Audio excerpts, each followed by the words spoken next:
What's up, guys? Welcome back to my channel. Today's video is going to be the first video I've ever posted on my channel that has been shot by an actual camera. Every video that I have posted to YouTube so far has been recorded off of my iPhone. I've edited it off my iPhone and then I've uploaded.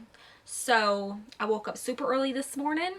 I went to every Best Buy in my area and I was on the hunt for a camera and a laptop. Could not find any. Every single Best Buy is sold out of laptops and cameras. Everyone is buying laptops to work from home. So that's why there's a shortage on them and they're all on back order. So me and my husband drove an hour and a half away and we finally found a Best Buy that had 2 cameras in stock. So I bought this one and then they had a few laptops. And of course I got one. So in today's video we are going to be doing a highly requested Q&A, and I went on my community page on YouTube and I also made a post on my Instagram telling you guys to ask me anything you wanted. Nothing was off limits, and you guys ended up asking me 200 different questions. The first belief that we have is if a broom sweeps over our feet, or say if somebody's sweeping, for example, and the broom like hits one of us, you're supposed to spit on the broom. And the reason you do this is because us gypsies believe that if a broom hits you, you're going to come and sweep with the law. So even if you spit on the broom, it's supposed to like exit out and you don't have to worry about nothing. But if a broom's hitting my feet, I'm not leaving the house all day just to be safe. I mean, I don't do anything bad. There's no reason why I should avoid the cops, but I don't even want to get pulled over. So okay, so another belief that we have is if your left hand itches, you're going to come into some money. But if your right hand itches, you're going to meet somebody new. I don't know why we believe that. We just do. We also believe that if a bird tries to fly in your house, or if it's hanging out beside your window, or like you hit a bird driving down the road, that is death. So this next one is probably a little different for you guys. It's more like bad luck, but to us, if you go outside and a bird poops on you, you're going to have good luck. Something good's going to happen to you. So we don't go outside wanting to get pooped on by a bird, but if it happens, we're not complaining. Another weird belief that we have is if we step in dog poop, that's also good luck. So you guys would think, oh my God, I just stepped in dog poop, I'm having a horrible day. No, we think that that's good luck. I don't know why. That's just what my family's always believed. Also, if you bump heads with someone, then you're going to know that person for another year, or you're going to be with that person for another year. It could be relationship wise, or say me and my sister bumps heads, we're going to be close for the next year. So another bad one for us is if we dream of teeth, that's death. So say that you have a dream and you notice you're even missing a few teeth, or if you're talking to someone and they're missing a few teeth, that's a sign of death. So death is like nearby, so you could die, someone can die. Also water, if you dream of water or muddy water, that's trouble. So trouble's nearby.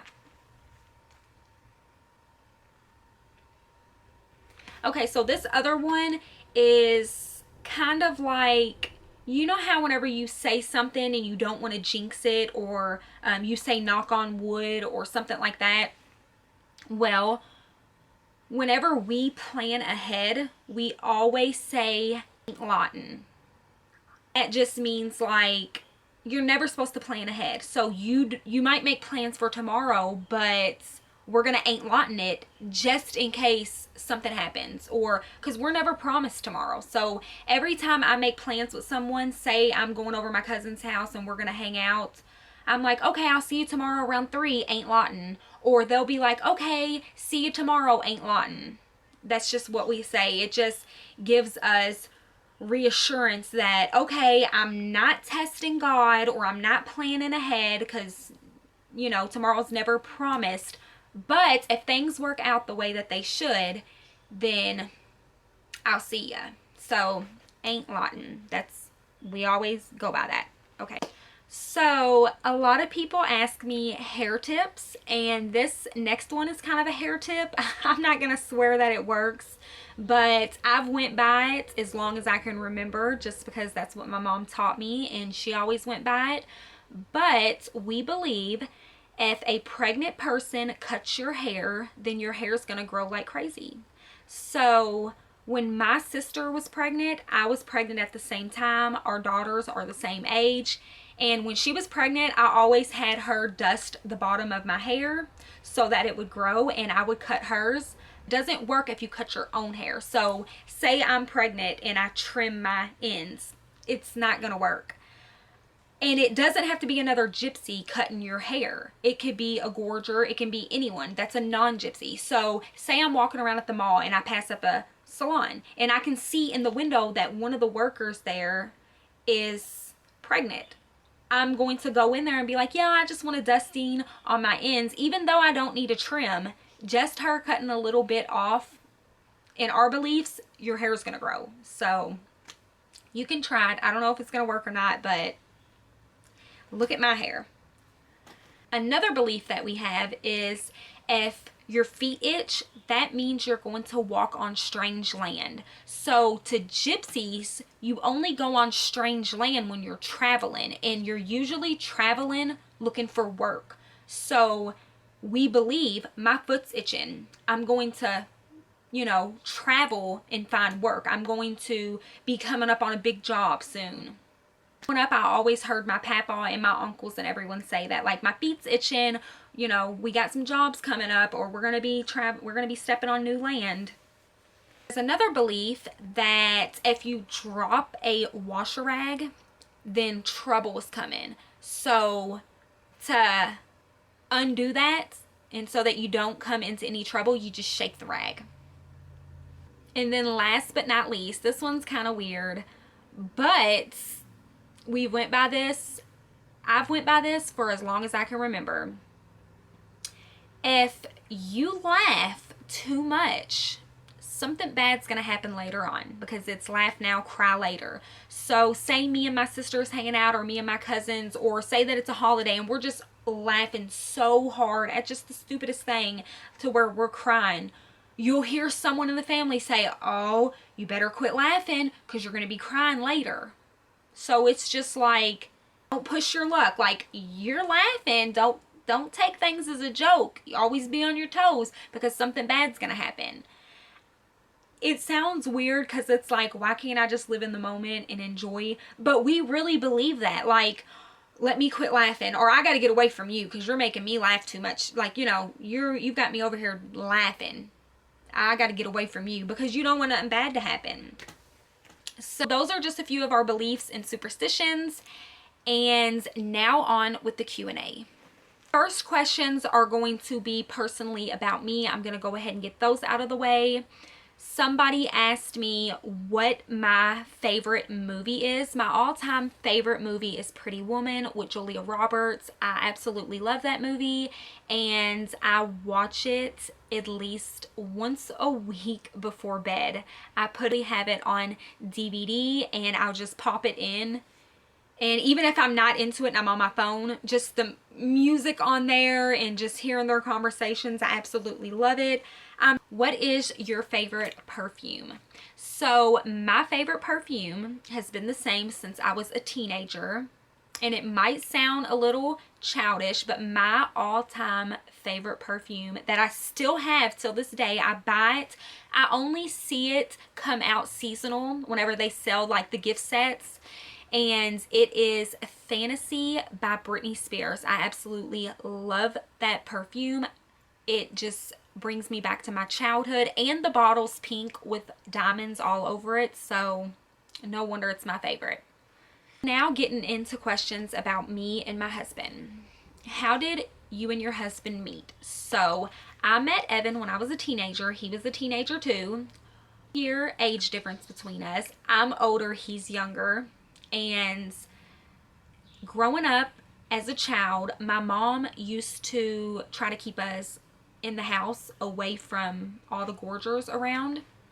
She just wanted us to grow up with Gypsies. She wanted us to grow up with the Gypsy ways. And she didn't want us running off with no gorger guys. She just thought we'd be like throwing our life away, because gorger guys believe in divorce and they like to date around, and she knew no gorger guy was going to meet me at the age of 16 or 17 and want to marry me, and that's who I'm going to be with the rest of my life. That's not how gorger guys think, but that's how Gypsy men think. So if I met a Gypsy at the age of 16, if I'm dating him, that's the guy I'm supposed to marry. I'm not supposed to date around and stuff. Gypsy girls don't do that. So she tried to keep us away from gorger guys. So one day I snuck out on a weekend and I went to a teen club and I met Evan there. So Evan was actually dating someone else, and he came up to me and asked to use my cell phone. And I gave it no thought and just gave him my phone, knowing he probably had a cell phone. He was a teenager. It's the 20th century. Everyone had a cell phone. But I gave him my phone anyways, and he actually got in my phone. He didn't call anyone, and he got my phone number out of it and put it into his. And then later on that week, he started calling and texting me. So that's exactly how we met. I kind of ignored him for about 2 months because I knew my mom would kill me. And I got on the phone with my cousin Melissa about 2 months later, and she told me to come hang out with her, that she was dating a gorger boy, and she wanted me to come over to his house so that I could meet him. And so I linked up with her at his house, and as soon as I walked in, it was Melissa and her boyfriend there, but Evan was there. And he was there, he was single, and I don't know if it was all planned out, but that day I got there, I ended up staying away from home, staying there with him for about 3 months, and then I came back home to my mom. But in order for me to come home, I told her I wanted to bring Evan with me, and she was like, okay, that's fine. And Evan came home with me, and he never left. Okay, next question was saying about y'all's wedding reel. Everything we filmed our wedding was real. Even the drama with my mom and Evan's side of the family, that was real. I hated it, but it was real. Do you and your husband see any kids in the near future? So, before I had Harmony, I was a new wife to Evan, and I put all my energy into trying to be the best, perfect Gypsy wife, and I found out I was pregnant with Harmony.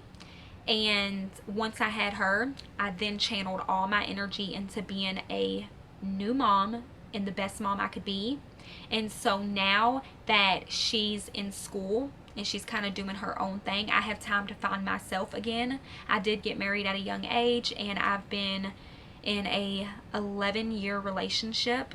I'm now in the last year of my 20s. I got married before I was 20 to Evan, so that's all I've known, is just being a wife and a mother. And I try to make everyone around me happy, and all the time, and sometimes I neglect myself. So on myself, I'm trying to just focus on me and my husband and daughter. So I don't see any kids like in the next year or two, but I'm also not doing anything to prevent that. I've never been on birth control, so if it happens, it happens. Okay, how long have you and Evan been together? So me and Evan have been together for 11 years, and we have been married for 8. The end of questions about me and my husband. Now moving on, what was your childhood like growing up? So growing up, we had an amazing childhood. I have two other sisters, so my mom had three girls. I have an older sister, Danielle. She got married on TLC. I'm the middle child, and then I have a little sister named Candace, but we don't call her Candace. We call her Ninny. As a matter of fact, I never knew her name was Candace until I started school. And my mom was like, you gotta call her Candace. On the first day of school, my mom told me this. Like, you gotta call her Candace. Because they don't know her as Ninny. And I'm just like, what? Like, who's Candace? So, like, that's all that was on my mind the first day of school.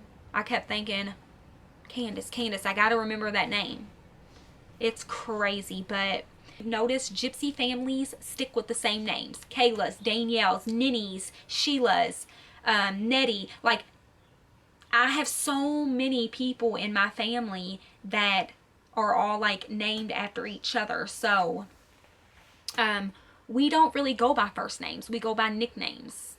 And I always knew my sister as Ninny. We grew up with a big family. We're all extremely close. We only had, I want to say, 4 men in our whole big family. And all the rest were women.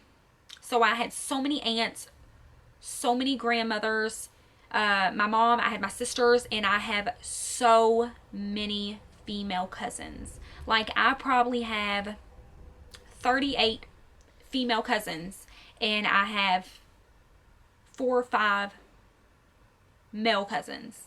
Like, the women overpower in this family. So I remember growing up, I was always close to family, and Gypsies believe in living beside each other and with each other. So me and my mom and my dad and my sisters in our household, but my aunt would come stay with us for about a year at a time. We lived in an apartment complex, and there was 4 apartments in this complex. So when we shut the front main door, we could open all of our doors, and it was like a house. So we lived here. Downstairs from us was my nanny and papa, and one of my cousins lived with them. And then my aunt lived here with some more of my cousins. And then right across the hall from us was my aunt with her 6 kids. And then across the road, I had an aunt with her 4 kids. I had an uncle down the road who had 9 kids. So we just had like a huge family that all lived on the same street and right next door to each other. And we lived with each other from the age I was 5 up until I was 13 years old. And then we all start getting older, and we all start butting heads. We didn't get along, and we kind of all just like moved away and did our own thing. Childhood was amazing. I have a lot of good memories filled with like just family. There's not a lot of Gypsies here in Louisville, Kentucky. Everyone who does live here in Louisville, Kentucky is my family. I'm kin to them. And we all grew up very close. We're still kind of close, but we're all just trying to find our way in life. Next question. How far do you live from your family? So, my mobile home is right here. And my grandmother, uncle, and aunt are literally about 8 mobile homes down. So I live really close to my grandma, my aunt, and my uncle. And then I have another aunt that lives right beside her with all my cousins that live there. So I live 10 minutes away. I have family that lives 20 minutes away. And then I have family that lives like an hour away. So we're still kind of close. We're not living on top of each other like we did. But next question. Is being a stay-at-home mom/wife ideal in the Gypsy community? How do you feel about it? Would you ever consider working? Okay, so I love being a stay-at-home mom. It makes it even better that I do YouTube now because I'm still contributing to my family. I enjoy what I do. I get to communicate with you guys and other Gypsies all around the world. I can help people give them motivation to clean, give them tips on cleaning. I can educate you about gypsies, and it's just, you know, awesome. I love YouTube. I love being a stay-at-home mom, but I have worked. So since I'm married to a gorger, like, I have the option to work. But if I was married to a gypsy man, they ain't having it, because gypsy men like their women to be at home in the house, cooking and cleaning and taking care of their home while they go out and make the money. Have you ever had a job, and if so, what did you do? So I have had a job. I worked at Body Works with all the lotions and candles and sprays and all that good stuff. I absolutely loved it. And it didn't last long. I came back home, and then I say about 2 years later, I ventured back out, and I wanted to work at a bakery, and like, I like to decorate things. That's why I'm always decorating my home. So I worked in a bakery, and I actually decorated cupcakes and cakes, and it was like so fun to do. It was like a job you go into, and they paid pretty good. They paid way over minimum wage, and it was just really fun to go in and do that, because you were doing something different every day. I would cover the cake in sprinkles and like the fake rhinestones and stuff, to where the point it wasn't even edible. So most of the cakes just sat there. They were pretty, but you couldn't really eat them. So that didn't work out too long. I'm a stay-at-home mom now. I get to do YouTube. I do get paid for YouTube. And yeah, so I kind of like where I'm at now. I don't think I'm going to run off and try to get a job again. Not yet, just anyways. So do you ever go outside of the gypsy rules and talk and hang with gorgers? I do YouTube, and I'm pretty sure you guys see that I respond to a lot of comments. I try to respond to as many comments as I can, but as my channel continues to grow, I'm getting more and more and more comments, so it's kind of hard to keep up with it all. But I try to respond as much as I can. I do talk to all my neighbors that live around me. Gotta make friends where you live. They are all gorgers. And when I'm out and about, you know, I conversate with people. A gorger, and so he has gorger friends and family. So yeah, I communicate with everybody. Inspired you to do YouTube? So I was on TLC in 2013. After I did that and it aired, I got so many messages on all my social medias. I mean, they just kept coming in. Even a year after, they just kept coming in. And a year after, I was already filming again with TLC. No one knew, because it was in the works, for my gypsy baptism.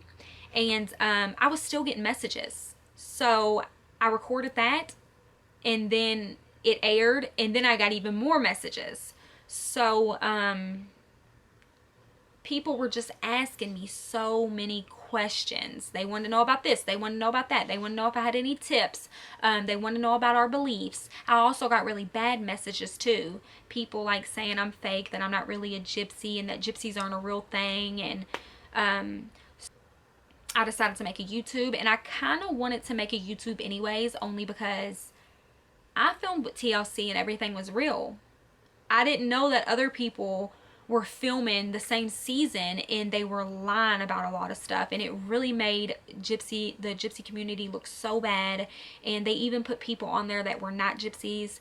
So I just wanted to come on here and kind of have a voice and say, hey, a lot of stuff on the show that you see, that was not real. Like, do not believe that.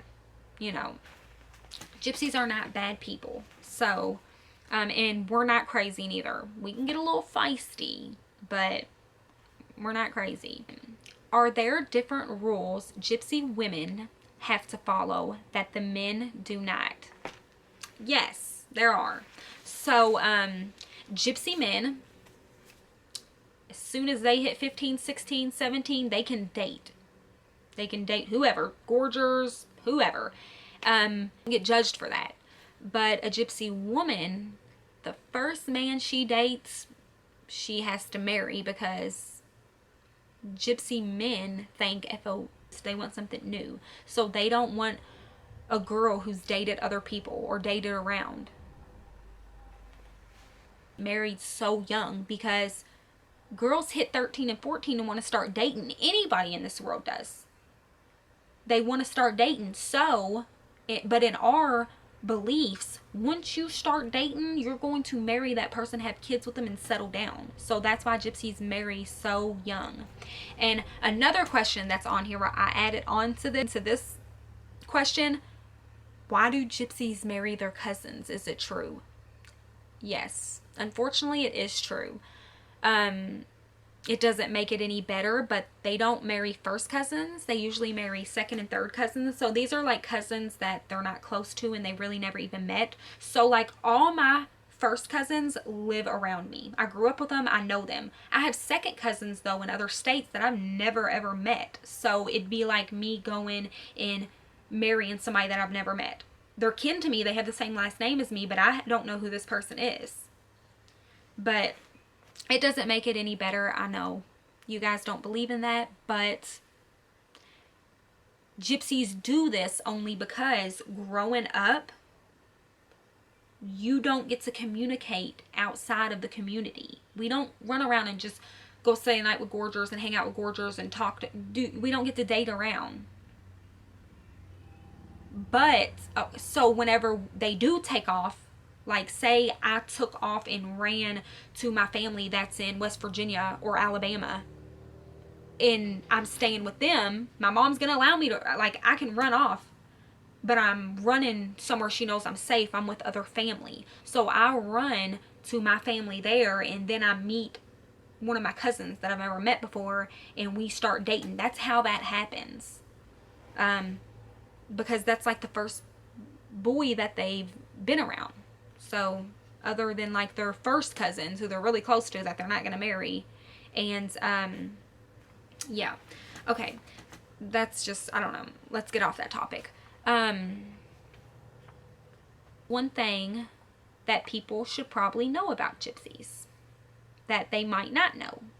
So there's gypsies all over the world. We might not have our own country, but we do have our own language. We all speak the same language. We just pronounce things different.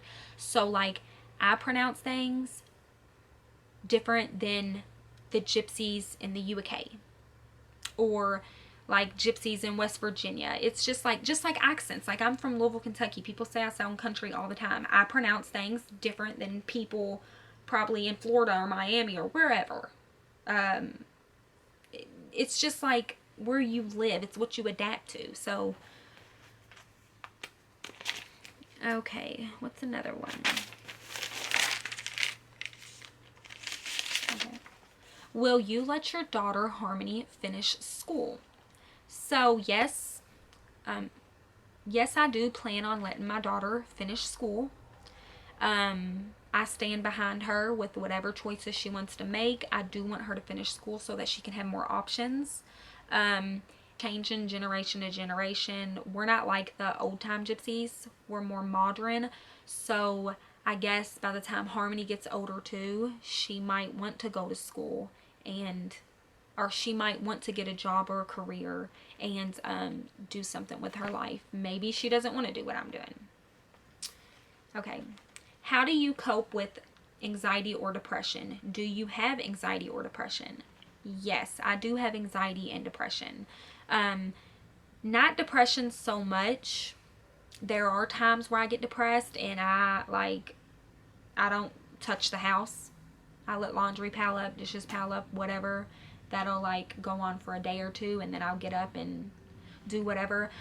And I do anxiety. I do not take nothing for my anxiety. When I was a teenager, they put me on something for my anxiety and I absolutely did not like it. I don't like to feel like something's got control over me. And that's what the medicine did. Like if I didn't take it, I'm just going to keep having anxiety real bad. I got to take it to be normal. Like I didn't want that. And so I kind of deal with my anxiety and depression. So when it comes to my anxiety, I realize there's certain places that I go where my anxiety's triggered worse than others, and there's certain people that I go around and my anxiety starts to spike up. So I just don't put myself in those situations and my anxiety stays down. So like, but I can go to Walmart tomorrow and like I'm shopping and then all of a sudden I'm starting to have anxiety, and you know, you can't help it, but I have ways of dealing with it and coping with it. I always just try to take myself out of the situation, go on a walk, reevaluate my mind, start thinking about something else. And with depression, of course I get depressed. But a lot of times when I just try to look at the bigger picture. I look at how blessed I am. My daughter's healthy. My husband's healthy. We have a home. He has a good job. Just look at the brighter side. Things could be worse. You could put yourself in someone else's shoes. You know, there's really no reason to be depressed. You have your good days, you have your bad days. But you can pull yourself out of any flunk that you're in. A lot of times if I'm depressed and I'm like, don't want to clean or anything, I notice that if I get out of the house, and even if I go buy a good smelling candle, as soon as I get that candle, I'm excited. It makes me happy. And I'm like, okay, I need to get home and clean my house so that I can light it. Because you don't light a candle in a dirty house. So, same thing with decor. Like, I can go out and buy a new throw or pillows for my couch. And I immediately want to come home and start doing stuff. And that gets my mind in a completely different mindset. Gypsy beliefs follow every generation. Yes, they do. I believe in everything that my mom and them believed in when they were growing up. Everything that I would always hear, it's stuck with me. And even Harmony has picked up on some things, not not knowing. She just thinks that's normal. Just like we have our own language, and Harmony plays with little Gorger kids outside, and a Gorger is a non-Gypsy. And I'll hear her like say stuff to them in Gypsy, and I'm like, no, they don't understand that, Harmony. And she's just like, huh? Like, then she doesn't understand, and I'm just like, I don't really know how to explain that to her. Like, we have our own language. So it is currently the next morning and it's super early. I realized once I started editing my Q&A video from last night that I didn't get to do an outro for you guys. So that's what I'm going to be doing now so that we can end this video. I'm sorry that this video was kind of long. A lot of you guys requested a longer video. I just had so many questions to answer, and I also added in some Gypsy superstitions. So I do plan on doing a part 2 Q&A since I have so many other questions to answer. So if you like this video, make sure you give it a thumbs up, leave me some love down in the comment section, and don't forget to subscribe if you haven't already. And also check out all of my merch. I have fall merch in right now, which will be ending in the middle of October. So make sure you grab some of that up before it's gone. And I'll see you guys next time. Bye.